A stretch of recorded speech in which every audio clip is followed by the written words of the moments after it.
Let's imagine this. You're sick in the 15th century. You're suffering from major nosebleeds and bruising and even psychotic breakdowns. No one can seem to figure out what's actually wrong with you. Your family's secret formula that seemed to cure everything just isn't cutting it anymore. You pray and you still can't seem to get better. It's really affecting you now. You can't seem to work as good as you used to. You feel like you're going insane, almost dying. The physical and psychological torture that you're in is becoming too grave to ignore. So you decide to go to the local doctor. This isn't usual for you or your village. No one goes to the doctor unless they have something seriously wrong with them that is affecting them to the point of being on the edge of death. But you decide to try to cure this thing before it gets too serious. You don't want to die after all. So you head out to the doctor, and he seems to comfort you with saying, "I know exactly what will cure you." Then he gives you something that he calls the king's drop. You don't know what is it, you have never heard of it, so you ask him, "What is it made of?"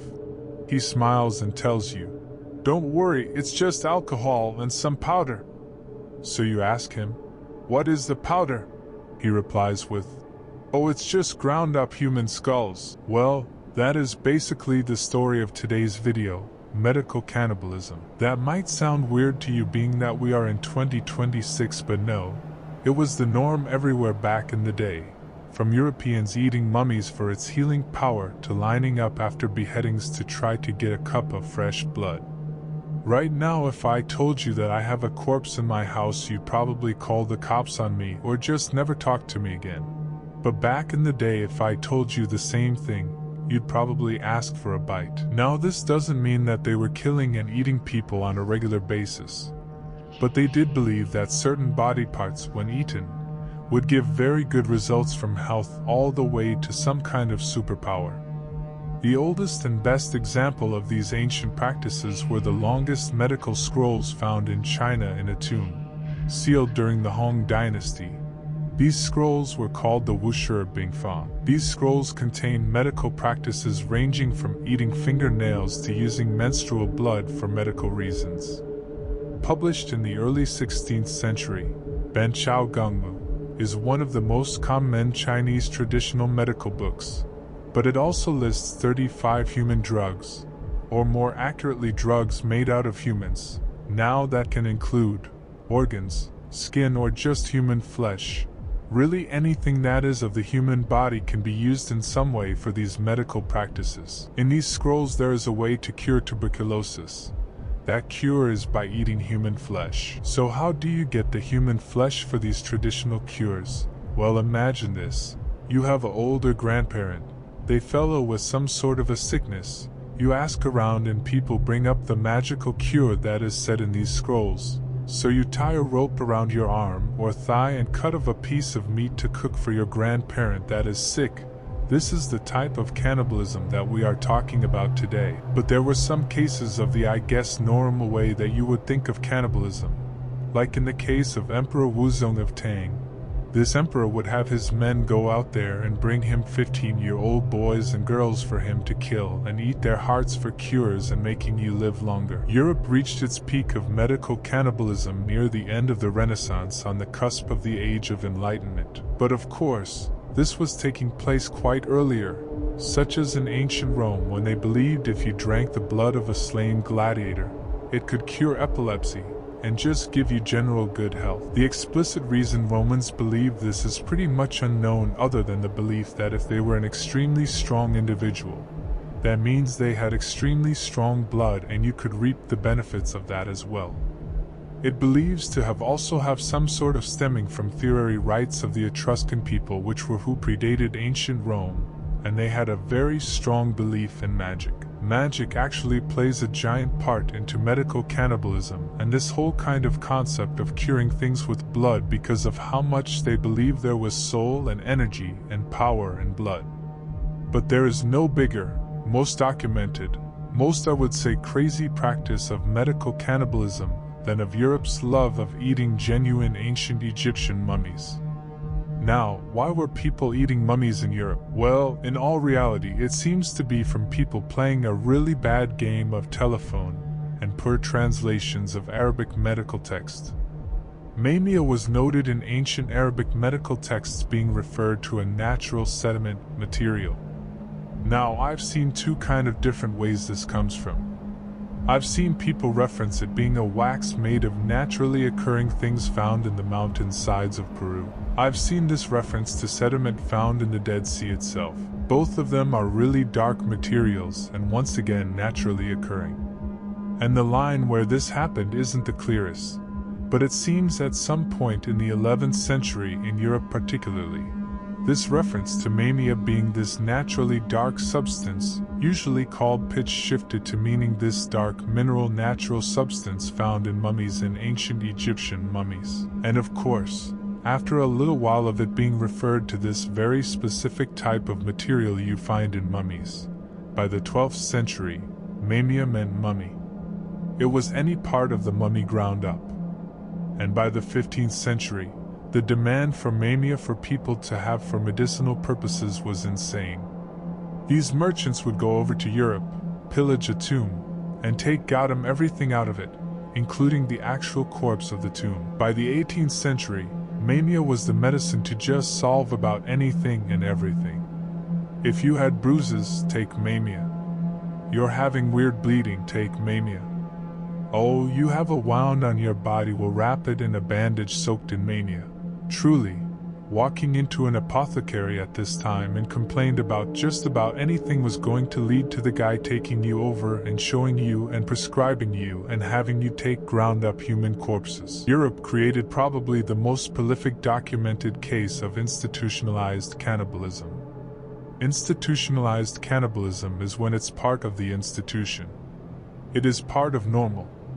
It is not abnormal that cannibalism is taking place in whatever society it is. I don't think there's been a more documented and man-made one than this mummy-eating craze in Europe. It's absolutely insane. Outside of endofunerary practices, you are not going to see such a normal form of cannibalism taking place.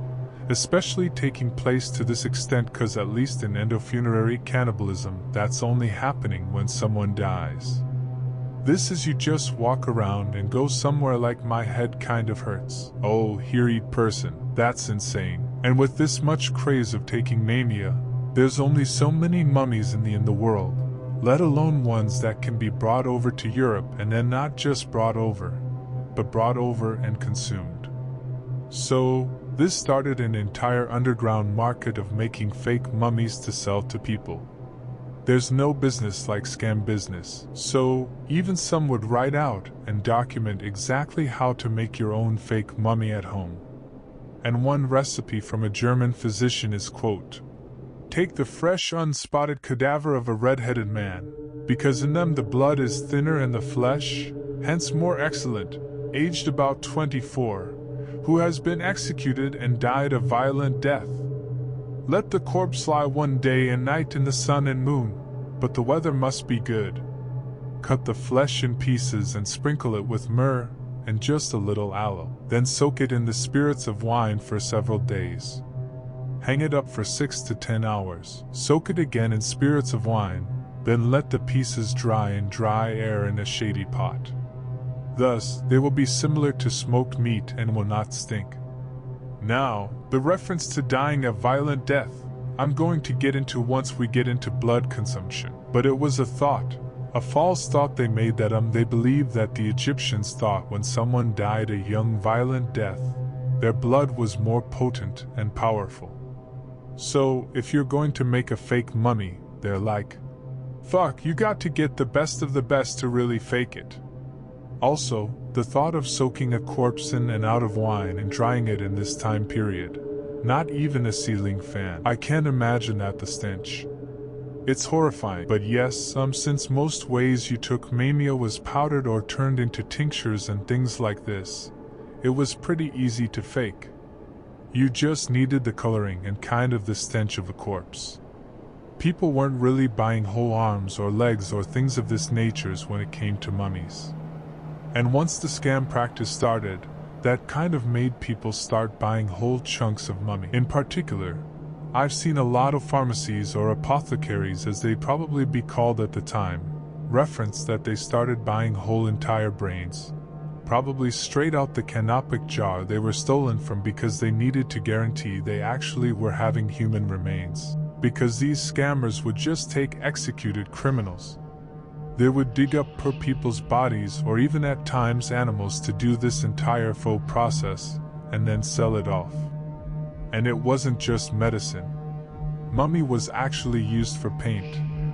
This same powder process would be used as a pigment to color paint that unceremoniously they refer to as mummy brown, and there are paintings that have still been used with this up until the 20th century. You were able to walk into certain Parisian apothecaries and pick up a little bit of mummy brown. Now, outside of mummies, don't worry. There was plenty of other cannibalism taking place. And there's kind of three major ones. That is blood, skull, bone, and fat. It's kind of like the heat, salt, fat, and acid of cooking if you think about it. Now, the consumption of human blood is arguably one of the most prevalent, and still at times occurring medical cannibalism taking place, and any and all type was coveted, but above all else was fresh, warm blood that they believed still would contain the soul of an individual. One first-century naturalist even said to quaff the warm breathing blood from man himself. And as they apply their mouth to the wound to draw forth his very life, and this warm fresh blood still carrying their soul plays into the attributes of the ancient Romans, believing that, oh, if you need strength you should drink the blood of a strong man. This applied to other things. If you drink the blood of someone who was deemed smart, had wisdom, you in turn should become smarter by drinking that man's blood as well. Some believed the blood of younger people was better to consume, that it had more properties. Many Europeans carried this false notion that the Egyptians beloved blood consumption of those that died young and brutally, and that was the best blood to drink, as their soul was trapped in it even more than an adult would have been. And the Europeans have historically just made up some really wacky about the Egyptians that isn't true. Like every few centuries documented, the Europeans would just really make up some wacky and have a weird obsession with Egypt. Like later on in the 19th century, when it comes to horary tombstones and mausoleums, they got really into ancient Egypt again. That's why when you go to a lot of Victorian cemeteries, 'cause I'm sure you guys do that, you know, I just always assume you guys are doing what I'm doing, and then I realize not. No one is. When you're in them a lot, they have a lot of obels, which looks similar to the Washington, D.C. monument if you're unfamiliar with obelisks. But this is literally ripped straight from their weird obsession of the ancient Egyptians. So, this played into the whole medical cannibalism thing, which is ironic because they were literally eating ancient Egyptians. But they would eat them, and which, for the record, ancient Egyptians didn't eat mummies. They didn't do that. But they would do this and then say on the basis of this false notion that ancient Egyptians were like, oh, if you die young and violent, you want that blood, baby. And it's just like, it's all just weird, made up stuff. And isn't that just human history? The consumption of warm, fresh human blood was especially occurring in Germany. People who couldn't afford much of any medical care would pay a small fee to the executioner to fill up a cup of blood for yourself.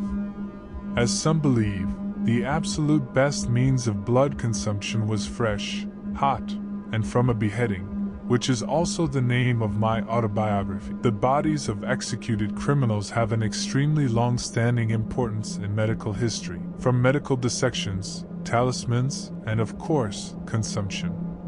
They were transformed after death by these set beliefs created. They originally being seen as a stain on their community were quickly turned into a valuable tool for the betterment of their society. It is utterly fascinating the way they would discard these people so quickly, but the second their last breath left, they were running to get a claim onto them. But let's say, hey, fresh, warm, liquid blood isn't your jam. Don't even worry about it, could have powdered blood. And even at some points, once chemistry started getting really involved in medical practice, some chemists were arguing that you needed to prepare blood before you drink it. No longer was the preference of fresh and right from the source. Now, It would be a powdered dried blood that you would want to take in a tincture and maybe even start mixing it with other things. The whole concept of these whole old-timey medicine stuff, especially once we get to apothecaries, is you going in and this guy was essentially making you a mix of whatever was going to be good for you.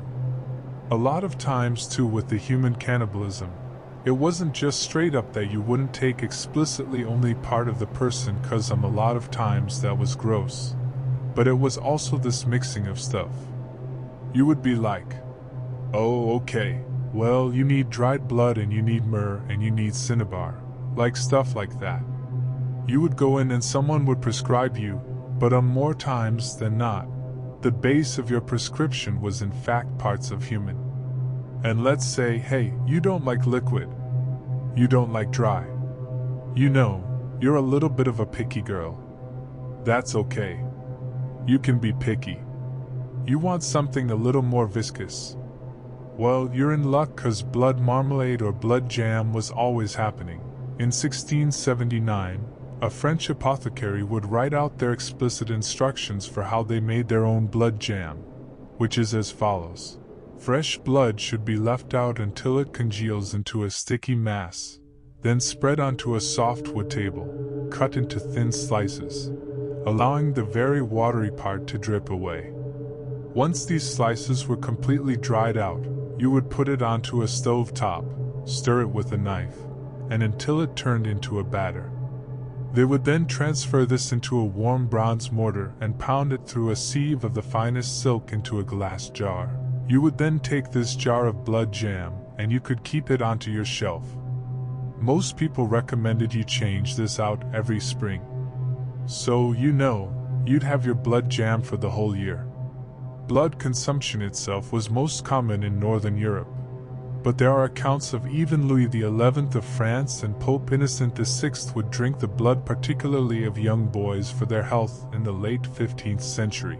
Now, when it does come to blood consumption, there isn't really a preference on man or woman or once again people think like young violent death is better. But I think it's really interesting when it comes to menstrual blood. There's kind of like two thought processes. Either it was completely fine, even at times, some people thought it was a stronger blood to use, or people deemed it completely toxic, and it should not be used or ingested. More often than not, especially in white European countries, they were viewing the menstrual blood as completely toxic to ingest. Whereas, when you went to, let's say, the Chinese medical texts, they did not feel this way about menstrual blood. It's just interesting. But the concept of why would you drink human blood? It makes total sense for their very limited medical knowledge at the time.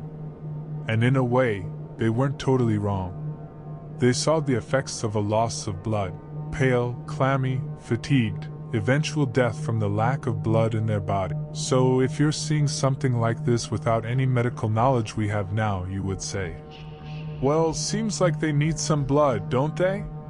They're lacking on it. Have them drink some. That should make them feel better. It's interesting because their logic isn't inherently wrong. Yes, the ingestion methods are like we do life-saving blood transfusions all the time because when people lack blood, they need blood. Of course, giving someone a cup of it's not going to do anything, but it's just fascinating because to a degree they were completely correct in their logic, just poor execution. And you know, we're still doing stuff to this day. As I mentioned, blood transfusions and even the concept of the whole vampire facial of you're taking out bad blood and putting in good blood, or the entire thing when I don't know what it's called, but they will take your blood out, spin it around, if you're really rich spin it around a bunch for your white blood cells and put it right back into you. It is this concept of bad blood and good blood which is rudimentary medical everything, like the entire concept of blood letting leeches your taking out bad blood and putting in good blood, is we are still kind of always in this Ouroboros of medical things where you can go back and see almost into a mirror the same thing but a completely different reflection of it. I mean, blood is in fact the key to life. Leonardo da Vinci even said we preserve our life with the death of others. In a dead thing incident life remains, which when it is reunited with the stomachs of the living regains sensitive, and intellectual life. And this concept didn't just stick around with blood. It started this entire movement of cures. This was very much fueled by the father of toxicology, which was a 16th century Swiss physician. But it is this ideology that, well, if you have this problem, you should take this. Okay, you don't have enough blood, you should take blood. You have an eye problem, you should eat some human eye. And of course, when it comes to the human body, what is more important than the head? And when we go to the bones, what's more important than the skull? King Charles II, who was actually a very interested and active chemist in his own right, was quite partial to human skull, to the point that his preferred concoction was referred to as the King's Drops, which he paid reportedly around £6,000 to a local chemist professor for the main ingredient, powdered human skull. It's very simple. You take the fine powdered human skull, mix it with alcohol, and create yourself a tincture out of this. This mix was fed continuously to the king when he was on his deathbed, to absolutely no avail. But that did not stop it from staying around. The king's shops lived on and was sold quite regularly in London health shops during the 1700s, usually prescribed for nervous issues and even dysentery. It was commonly mixed into wine or chocolate for an easier means of consumption. And it became so modern day to just take the King's Drops. You don't feel good, take some King's Drops. You're a little down in the dumps. You need even a mommy's little helper. The King's Drops powdered human skull. One letter from a woman to her sister even said, "I apply myself to tend my crazy health and keep up my weak shattered carcass broken with restless nights and unco. I take the King's Drops and drink chocolate. And when my soul is sad to death, I run and play with the children." But it wasn't just the skull or the powdered bone itself. There was even this material, or more particularly, it's a moss that will grow on human skulls left in the elements, that it occurs quite a lot. It's called onaania. I don't know, guys. You're going to flame me in the comments for my pronunciations of everything. Anyway, regardless, this commonly was shoved up into the nose. The moss would be taken, sometimes ground up. Either way, this dry material was shoved into the nose to stop nosebleeds. And it was effective because it was a dry absorbent material. Any dry absorbent material would have stopped the nosebleed. But oh god, did they just love to rip some moss off a dead dude's skull. And it's really interesting to see what these remedies were most often used for. Like when it comes to powdered skulls and bone in general, I see a lot of it relates to bleeding stuff, which a lot of medical stuff relates to bleeding, bouts of bleeding, fits of bleeding. And honestly, the most referenced condition about why you should be doing any medical cannibalism was epilepsy. And that's because they quite literally had no concept of how epilepsy would occur in an individual. Even up until the 19th century, there were documented Englishmen mixing skull powder with molasses to treat epilepsy, which was to no result at all, of course. And corpses weren't just used for ingestion when it came to medical practice. There is so much they were just being constantly used for in particular parts of the body. My favorite is when it came to tooth decay. Some people would wear a tooth around their neck and think this would stop tooth decay. Or if you thought that didn't do enough, you would take the tooth you keep around your neck and you would hold it to your own tooth, and if you held it to that tooth, it would help stop decay. And it wouldn't just be that. Even the water from coffins would be used in practice. Quote, "Coffin water is considered good for warts, and the water with which a corpse has been washed has been recently given to a man in Glasgow as a remedy for fits." And especially with those last two things I've mentioned to you, you might be like, wow, that sounds like magic. That sounds like talismans or wards. That's because it is. That's because it is. Medical cannibalism pretty much simply exists following the practice of sympathetic magic. That's the whole thing too involving epilepsy when they say, oh, it's 'cause there's something wrong with your soul or your spirit or something like this. The intertwinement of magic and science and medicine is the entire history of medicine. Is it starting with magical like people? This starts with magic. It's people making spells and potions and things of that nature to try to help cure people, which over time got this kind of, let's call it, whitewashing of it turns into apothecaries and tinctures and mixtures, and now you're wearing tooths around your neck, but it's not a talisman. It's not a ward. It's science. That's because the entire entity that is science did in fact at one point stem from magic, and science is medicine and science is math, which makes magic math and science, and everything's everything all the time. But to explain sympathetic magic just a little bit more. Sympathetic magic follows the logic of like produces like. The most well-known visual tool for this is puppets, or the very false misunderstanding of them being called voodoo dolls, and how they operate as a physical representation of someone or something else that can be affected by the owner of the puppet. Much of sympathetic magic is the entire foundation of herbal medicine and folk practitioners based on correspondence. This is the relationship of X can treat Y. They correspond with each other, which falls right back into the cannibal medical ideology of like cures like. You have head issues, take skull. You have skin issues, rub human fat onto yours. And of course, almost every aspect of magic falls to the law of attraction. You're going out of your way to do something for a cause. This takes us to the talisman aspect of carrying teeth around your neck. It's the want, need, or attempt at manifesting. It's just labeled as medicine. The medical cannibalism joins sympathetic magic with contagious magic, which is as it sounds. Now all of these practices have been essentially wiped out. I know I can sleep better at night knowing that I don't have to cut off my leg for my grandpa. If you enjoyed the video, make sure to help your boy out with a like and subscribe to help the channel, and have a good one.